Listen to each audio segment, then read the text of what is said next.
बिस्मिल्लाहिर्रहमानिर्रहीम। नाज़रीन अस्सलाम वालेकुम। आप देख रहे हैं साबिर शाकिर को यूट्यूब चैनल पे। आज है जनाब 1 जुलाई साल 2020 और दिन है आज बुध का।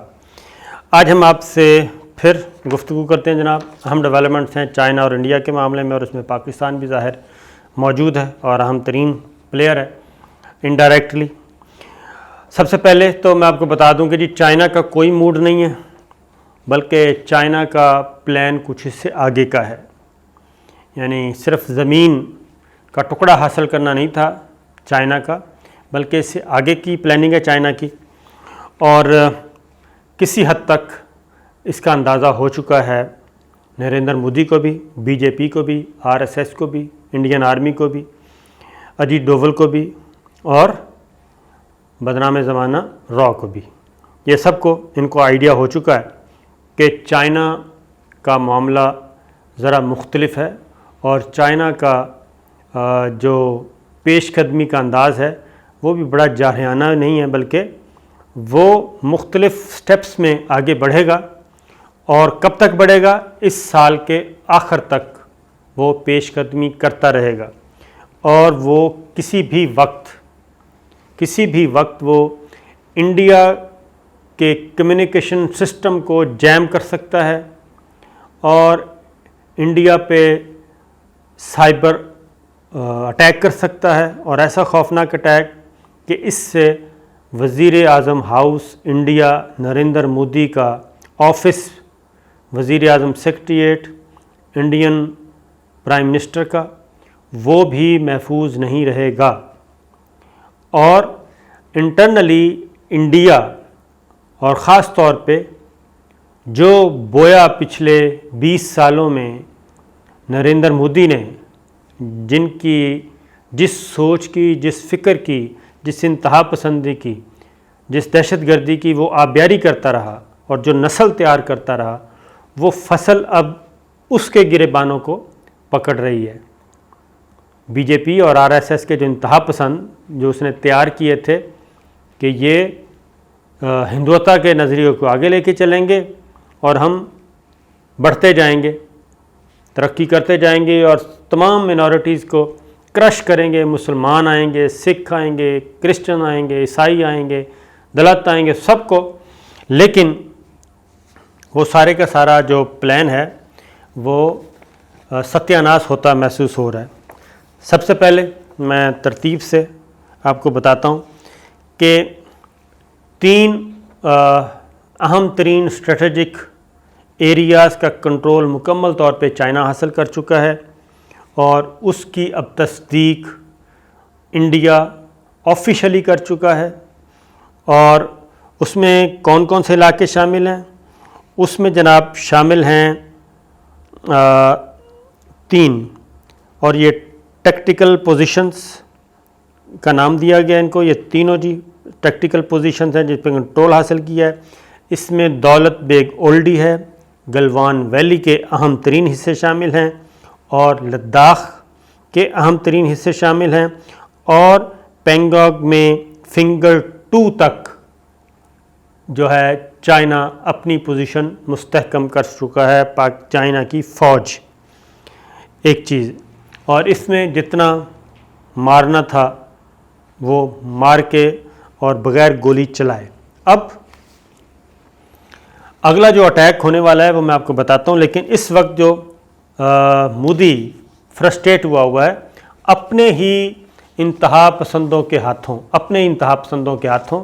उस पर प्रेशर कितना है, उसका गिरेबान पकड़ने के लिए जा रहे हैं लोग उसके अपने। उसके बाद है जनाब एक अहम तरीन स्टोरी है, और अजय शुक्ला आपको पता है, हम आपको बताते रहते हैं कि इंडिया के अहम तरीन डिफेंस एनालिस्ट हैं अजय शुक्ला।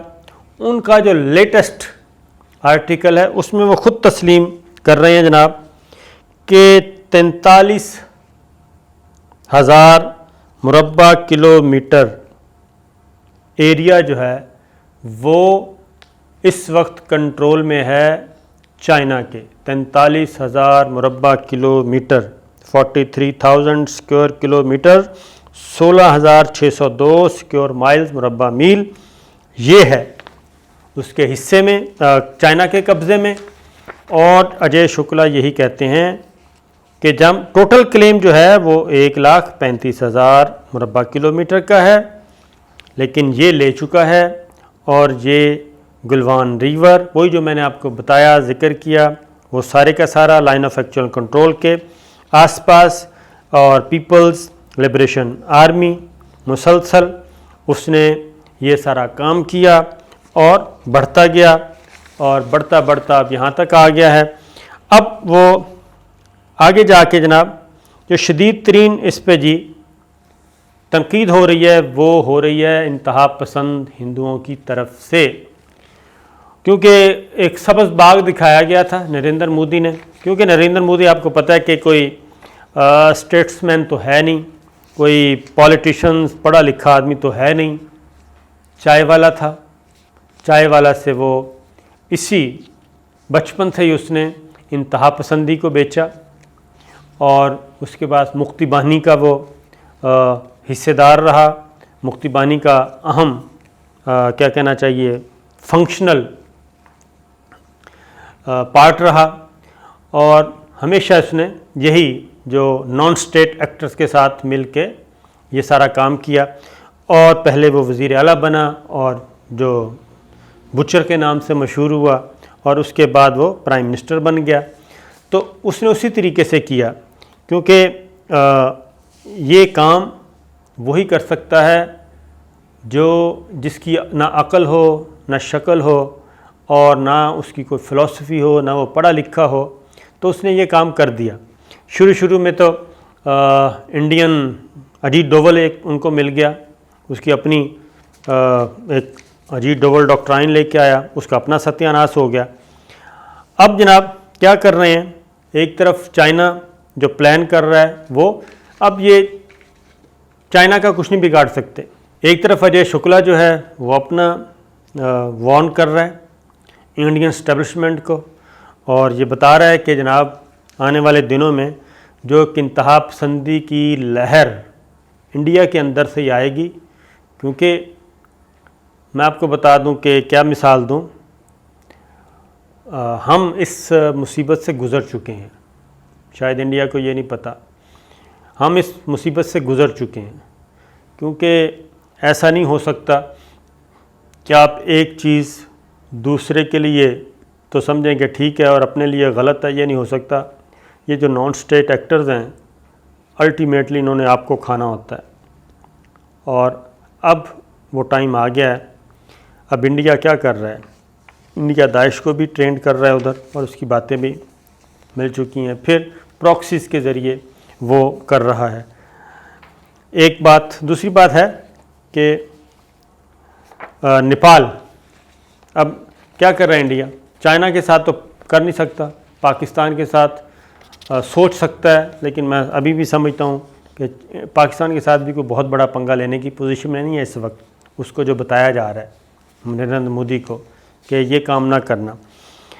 अब चूँकि नेपाल ने नक्शा मंजूर किया और नेपाली वज़ीर आज़म ने ये काम बड़ी खुश उसलूबी से किया, नेपाल में भी एक यूनिटी पैदा हुई इंडिया की, ये नरेंद्र मोदी के इक़दामात की वजह से।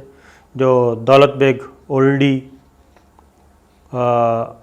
एक जो नेपाल वाली साइड पे एक रोड तामीर किया, और कुछ इलाके इन्होंने जो नेपाल के इलाके थे वहाँ पे, और उनके साथ भी पंगा लिया, तो उसका सप्लाई लाइन रोकी, उसका नाटका बंद करने की कोशिश की। लेकिन इसके बावजूद नेपाली पार्लियामेंट ने क्या किया, नेपाली पार्लियामेंट ने मुत्तफ़िका तौर पे नेपाल का नक्शा मंजूर किया, और उसमें वो तमाम इलाके जो इंडिया समझता था कि शायद नेपाल उसके काबू में आ जाएगा, उन्होंने अपना साबित किया जी, काला पानी समेत तमाम के तमाम तीनों इलाके, और ये लेने के देने पड़ गए।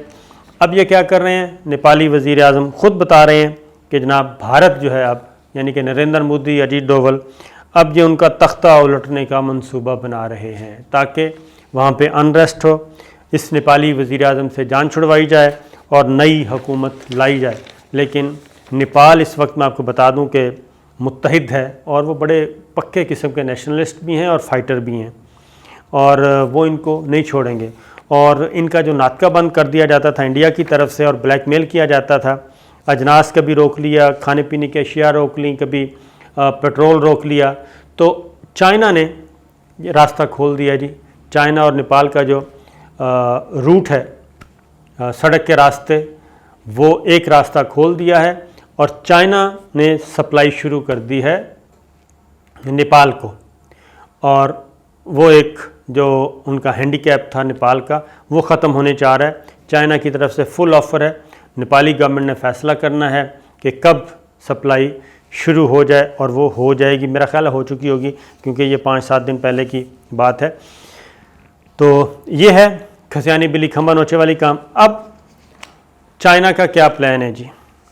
चाइना का प्लान ये है जनाब, मैंने आपको बताया था कि वो बहुत ही गैर रवायती किस्म की जंग लड़ने जा रहा है, और उसका है वर्चुअल वार जी, यानी कि फ़िज़िकल लड़ाई नहीं वो लड़ेगा, और कोई असला इस्तेमाल नहीं करेगा, कोई टैंक इस्तेमाल नहीं करेगा, कोई मिसाइल फेंकने की ज़रूरत नहीं है, बल्कि वो एक ऐसी लड़ाई लड़ने जा रहा है कि जिससे ये ख़ुद इंडिया कह रहा है कि पूरी कौम जो है वो मफलूज हो सकती है, पूरी कौम मुतासर हो सकती है, बल्कि होगी। और उसका जो मैदान जंग है, मैदान जंग वो टैंक, तोप और इस तरह से नहीं, बल्कि वो करेगा जी साइबर अटैक। और साइबर अटैक करेगा, इसको कहते हैं इलेक्ट्रोमैग्नेटिक स्पेक्ट्रम, EMS। ये करेगा, और वो क्या कर सकता है? वो तबाह कर सकता है, वो डिसेबल कर सकता है कम्युनिकेशन सिस्टम को। इवन वज़ीर आज़म ऑफिस, यानी कि नरेंद्र मोदी का ऑफिस जो है, उसको डिसेबल कर सकता है, उसकी कम्युनिकेशन सिस्टम जैम कर सकता है, और उसका कंट्रोल हासिल कर सकता है। को मैसेज कुछ भेजेंगे, आएगा कुछ, तो ये कर सकता है, और उसके पास ये एबिलिटी है। ये इंडिया ख़ुद तस्लीम कर रहा है, इंडिया के एक्सपर्ट्स तस्लीम कर रहे हैं कि चाइना के करीब भी ना फटकना। उसके बाद क्या कर सकते हैं जनाब? और ये जो इलेक्ट्रोमैग्नेटिक स्पेक्ट्रम है, इसके ज़रिए मज़ीद वो लाइक साउंड जी, कोई आवाज़, एनर्जी के ज़रिए, साउंड के ज़रिए, रेडिएशन के ज़रिए वो इंडिया के पूरे IT सेक्टर को, पूरे के पूरे जो गवर्नमेंट का चल रहा होता है जनाब, वेब के ज़रिए, नेट के ज़रिए, वो सारे का सारा उसको तबाह कर सकता है, हाईजैक कर सकता है, और उसका भुरकस निकाल सकता है। यानी पूरी की पूरी स्टेट जो है वो मफलूज हो सकती है। मैं आपको एक छोटी सी मिसाल दे देता हूँ। 27 फरवरी को हमने इनका जी रडार सिस्टम जैम किया, इनका कम्युनिकेशन सिस्टम जैम किया था, और इनको पता ही नहीं चल रहा था। ये ब्लाइंड हो गए थे, अंधे बहरे गूंगे हो गए थे, और इनको कुछ पता नहीं था इंडियंस को हो क्या रहा इनके साथ, जब इनके 2 जहाज़ गिरे और इनका अटैक हुआ।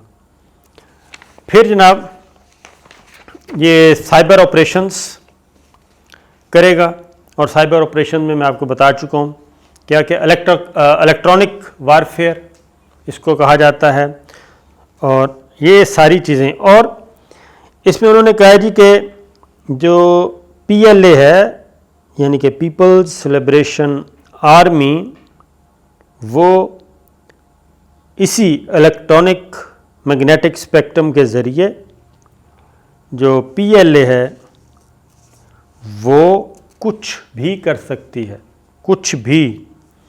और इवन जो मिसाइल हैं वो हिट कर सकते हैं जो चाइना का इंडिया का फॉर्मेशन हेडक्वार्टर है उसको, यहाँ तक ये हो सकता है। ये सारी चीज़ मौजूद है जनाब।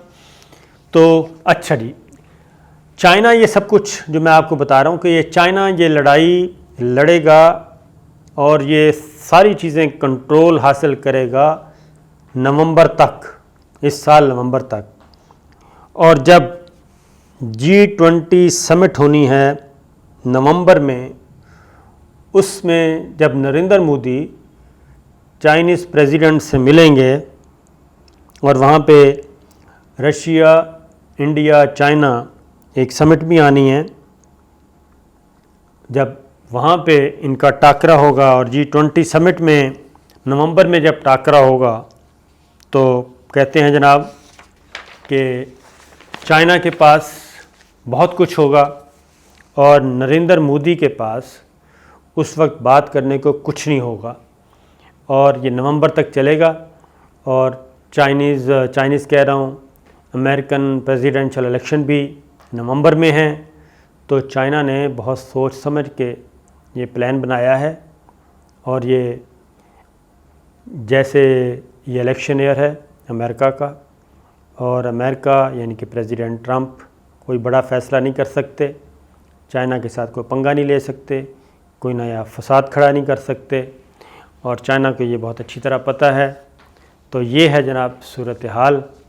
अब अगली वीडियो में इंशाल्लाह आपके साथ कुछ मज़ीद ख़बरों के साथ आएंगे, लेकिन फ़िल वक्त इतना ही। इजाज़त दीजिए। अल्लाह हाफ़िज़।